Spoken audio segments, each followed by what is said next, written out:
96.5 The Fox, Bismarck, Mandan's classic rock station, just a few days away from the Badder Than Ever tour, rolling into Prairie Knights Casino in Fort Yates. George Thorogood and the Destroyers coming to town, and George, nice enough to take some time out of his day to call in. George, are you excited to be coming back to North Dakota? You know, we've been to South Dakota many times. We don't get to North Dakota often enough. We've performed there sporadically over the years, so I'm very pleased that we could get back into that state. North Dakota, now that's where Fargo, where Roger Maris is from, is that correct? That is correct. Somebody actually recently stole, he had a championship belt on display in a mall that was recently stolen by some thieves. A boxing belt? It's something like that, but that said he was the home run king, and somebody stole it. Oh, man, see, that's the problem with the economy today. If we got the economy straightened out, people wouldn't be stealing stuff like that, you know?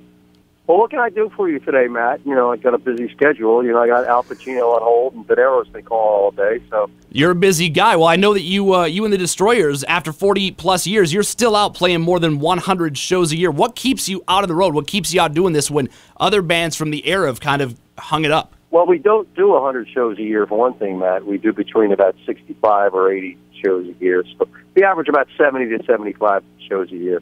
Well, what keeps us going is we're in demand. People still want to hear us. I mean, that's simple enough, isn't it?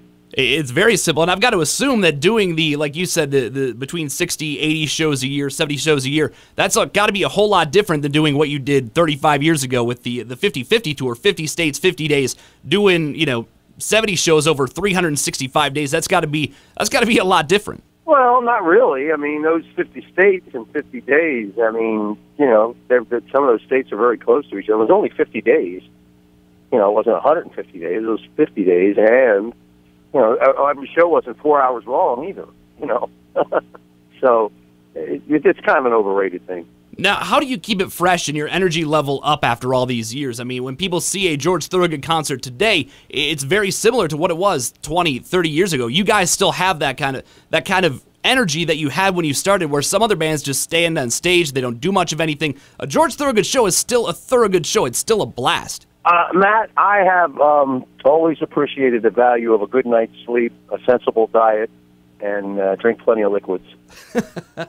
Take your vitamins, go to school, all that stuff. Exactly. There's something to be said for that. How different is it touring in 2016 as opposed to when you got started back in the 70s? I got to assume it's quite a bit different now. Oh, it's much better now. I mean, you got better hotels, better venues, buses with air conditioning in it.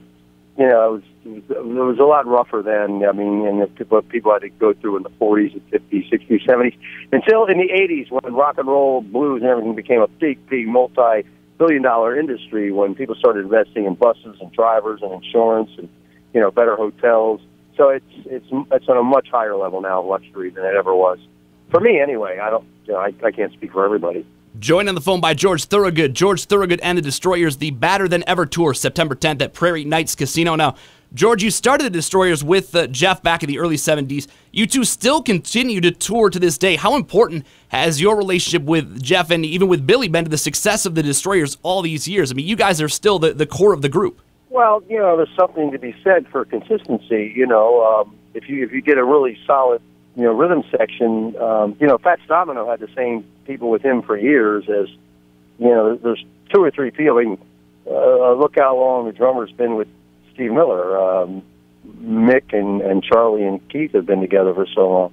If you have something that works, you don't mess with it. And I think one of the things about the Destroyers that sets you apart from other bands of the era is that you've had a pretty stable lineup for quite a few years now. A lot of other bands just kind of move guys in and out. The Destroyers have been pretty core for a long time. How have you managed to keep the band together, so to speak? Probably has something to do with my sweetheart personality, and I pay well. And speaking of you guys being out on the road for 30, 40 years now at this point, next year will mark the 40th anniversary of your debut album.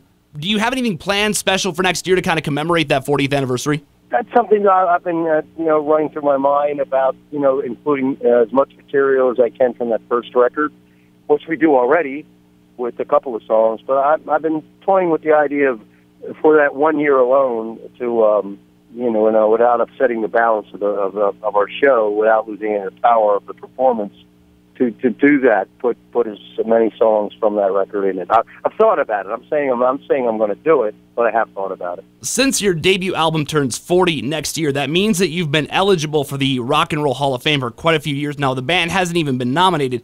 Why do you think that is? And more importantly, do you even care? You'll have to ask them. Every night I walk on that bandstand, Matt, and that crowd jumps out of their seats and starts applauding before we even played one song. Right there, that's my Rock and Roll Hall of Fame, right there. That moment, I'm in. As far as those people are concerned, bang. Now, as far as I'm not nominated or being there, you have to ask the Rock and Roll Hall of Fame themselves, not me, because I wouldn't know. Joined on the phone by George Thorogood. George Thorogood and the Destroyers will bring the Badder Than Ever tour to Prairie Knights on Saturday, September 10th. Tickets are on sale right now. George, the band has 16 studio albums to their name. You've released the last one back in 2011. You've got live albums out there as well. Has there been any talk about possibly new material at some point soon? I don't know about new material, but working on a project with Rounder right at the moment that we hope to release someday soon of me playing alone, a solo record. Would you ever consider touring as just a solo act, going out and doing maybe the acoustic thing?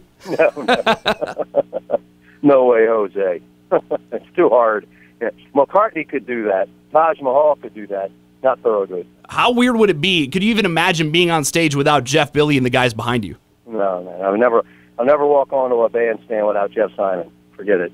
George Thorogood and the Destroyers performing Prairie Knights Casino Saturday, September 10th. George, for anyone who has not had the opportunity to see you perform before, what can we expect on Saturday, September 10th? You can expect the greatest live rock and roll show you will have ever experienced in your life, bar none. Tickets are on sale right now. Make sure you get them. George, we talked a little bit of Roger Maris baseball before. I know you're a huge baseball fan. New York Mets, do they make the playoffs this year? No. The Cubs are going all the way. They're going to win the World Series. As a baseball fan, does it upset you that the streak of the Cubs losing will be over? No, I want them to win like the Red Sox. Finally, just to shut those Cubs fans up once and for all. They can find something else to bitch about after all these years. Exactly. George Thorogood and the Destroyers, Saturday, September 10th, Prairie Knights Casino. Get your tickets. George, we will see you in a few days. Thanks so much. Rock and roll never sleeps. It just passes out.